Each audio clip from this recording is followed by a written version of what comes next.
آئیے اسی تسلسل میں ایک عجائب الحیوانات سے ایک دلچسپ واقعہ سماعت کیجیے۔ حضرت موسیٰ علی نبینا علیہ التحیہ والثناء کی بارگاہ میں ایک شخص حاضر ہوا اور عرض کیا، یا نبی اللہ، مجھے جانوروں کی بولیوں کا علم عطا کیجیے۔ میرا شوق ہے کہ میں جانوروں کی بولیاں سمجھ لیا کروں۔ حضرت موسیٰ علی نبینا علیہ التحیہ والثناء نے فرمایا، یہ تمہارا شوق اچھا نہیں۔ جانوروں کی بولیاں نہ سمجھنے میں بھی کئی راز ہیں، کئی حکمتیں پنہا ہیں، لہذا تم اس شوق سے باز آ جاؤ۔ مگر وہ شخص نہیں مانا اور حضرت موسیٰ علی نبینا علیہ التحیہ والثناء کی بارگاہ میں بار بار اصرار کرنے لگا، ضد پہ آ گیا کہ آقا میرا شوق ہے، میرا یہ شوق آپ پورا کر دیجیے۔ جب وہ شخص نہیں مانا تو حضرت موسیٰ علیہ السلام نے رب کی بارگاہ میں عرض کیا، مولا میں اس شخص کو کیا جواب دوں؟ اللہ تبارک و تعالی نے حضرت موسیٰ کریم اللہ سے فرمایا، تم نے اسے منع کیا، اس کے باوجود یہ شخص نہیں مانا۔ سنو، میں نے بندے کو نیکی اور بدی کا اختیار دے دیا ہے، اگر یہ نہیں مانتا ہے تو تم اس کا مطالبہ پورا کرو، نتیجے کا وہ خود ذمہ دار ہے۔ چنانچہ حضرت موسیٰ علیہ السلام نے اس شخص کو جانوروں کی بولیاں سمجھنے کا علم عطا کر دیا۔ اب وہ شخص جب اپنی مراد میں کامیاب ہوتا ہوا نظر آیا، خوشی بخوشی گھر کی طرف روانہ ہوا۔ گھر پہنچا تو خادمہ نے اس کے لیے دسترخوان بچھایا، کھانا لگایا۔ وہ شخص اپنے گھر میں ایک مرغ پرندہ اور ایک کتا پال رکھا تھا۔ کھانے کے درمیان اس شخص نے ایک بوٹی کتے کی طرف پھینکی تو مرغ نے اس بوٹی کو اٹھا لیا۔ کتا نے مرغ سے کہا، ظالم، تمہاری خوراک دانا چننا ہے، میری خوراک بوٹی کھانا ہے، مالک نے مجھے دیا، تم نے کیا کیا کہ میری خوراک لے لی؟ تو مرغ نے اس کتا سے کہا، صبر کرو، رات بھر صبر کرو، آئندہ کل میرے مالک کا بیل مر جائے گا، پھر مزے سے کھانا۔ مالک نے چونکہ اب حضرت موسیٰ علیہ السلام کی بارگاہ سے اسے جانوروں کی بولیاں سمجھنے کا علم مل چکا تھا، وہ اس پرندے کی زبان کو سمجھ لیا۔ اس نے چالاکی کی اور اسی روز اپنے بیل کو فروخت کر دیا۔ آئندہ کل کتا نے مرغ سے شکایت کی، تم نے کل جو کچھ بھی کہا تھا وہ جھوٹ نکلا۔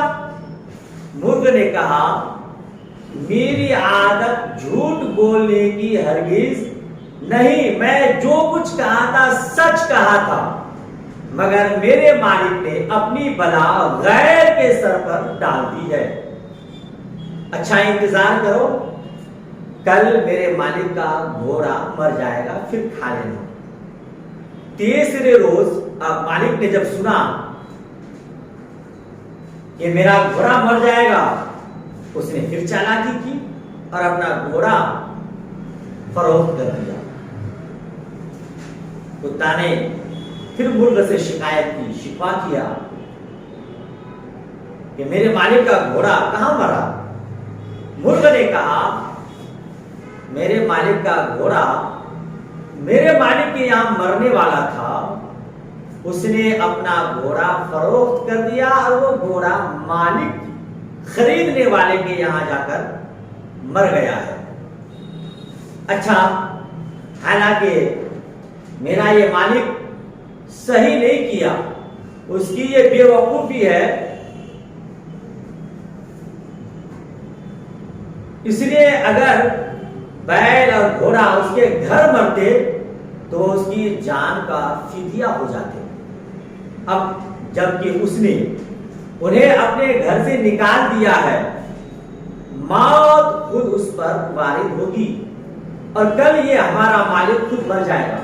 صبر کرو، مالک کے مرنے پر بہت کچھ پکے گا اور ہم دونوں خوب جی بھر کر کھائیں گے. اس شخص نے یہ بات سنی تو اس کے ہوش اڑ گئے. کس کے ہوش نہ اڑیں گے؟ جو یہ آدمی سن لے کہ میں مر جاؤں گا، کل مر جاؤں گا، تو اس کا ٹھکانہ کیا ہوگا، اس کا اندازہ آپ لگا سکتے ہیں. اب میں کیا کروں؟ وہ حیران ہوا، پریشان ہوا، دوڑتا ہوا حضرت موسیٰ علیہ السلام کے پاس آیا اور رو رو کر عرض کرنے لگا کہ مجھے موت کے پنجے سے بچا لیجیے. حضرت موسیٰ علیہ السلام نے فرمایا، میں تو پہلے ہی کہا تھا کہ اپنی ضد سے باز آ جاؤ. جانوروں کی باتیں نہ سمجھنے میں بھی کئی راز ہیں.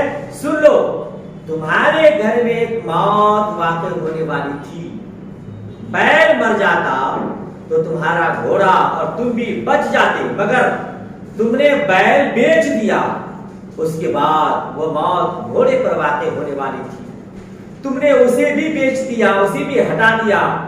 اب وہ موت تم پر وارد ہوگی اور اب تمہاری آئی ہوئی قضا نہیں ٹل سکتی. یہ بات جو تمہیں اب نظر آ رہی ہے میں اسی روز دیکھ رہا تھا. چنانچہ وہ شخص دوسرے روز مر گیا. اس واقعہ سے کئی باتیں معلوم ہوئی. حضرت موسیٰ علیہ السلام اپنی نگاہ نبوت سے آئندہ ہونے والے حالات کو ملاحظہ فرما رہے تھے. جب حضرت موسیٰ علیہ السلام کا یہ حال ہے تو جو سید الانبیاء والمرسلین ہو ان کے علم غیب کا اندازہ بھلا کون کر سکتا ہے؟ جبھی تو امام عشق و محبت، عشق و مستی میں ڈوب کر بارگاہ رسالت مآب میں یوں عرض گزار ہوتے ہیں، اور کوئی غیب کیا تم سے نہا ہو بھلا، جب نہ خدا ہی چھپا تم پہ کروڑوں درود.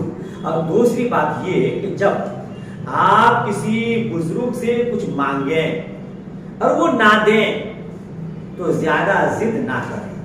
اگر آپ کی مراد پوری نہیں ہوتی ہے تو ضد نہ کریں. اگر آپ کسی نبی یا ولی کی بارگاہ میں جائیں، کسی بزرگ کی بارگاہ میں جائیں، اللہ کے ولی کی بارگاہ میں جائیں یا خدائے تبارک و تعالی سے دعا کریں اور آپ کی دعا قبول نہ ہو تو شکایت نہ کریں کہ مجھے اس در سے کچھ نہیں ملتا، کیونکہ ہمیں پروردگار عالم وہ چیز دیتا ہے جس میں ہماری بھلائی ہو. نہ دینے میں بھی کوئی نہ کوئی حکمت ہے. تیسری بات یہ کہ مال پر اگر کوئی نقصان واقع ہو تو صبر و شکر سے کام لینا چاہیے. اگر ہمارے گھر کوئی جانور مر جائے تو واویلا نہیں بچانا چاہیے، بلکہ صبر و شکر سے کام لینا چاہیے اور یہ سمجھنا چاہیے کہ وہ ہماری جان پر کوئی آفت آنے والی تھی جس سے اللہ نے مال پر ڈال کر ہماری جان بچا لی.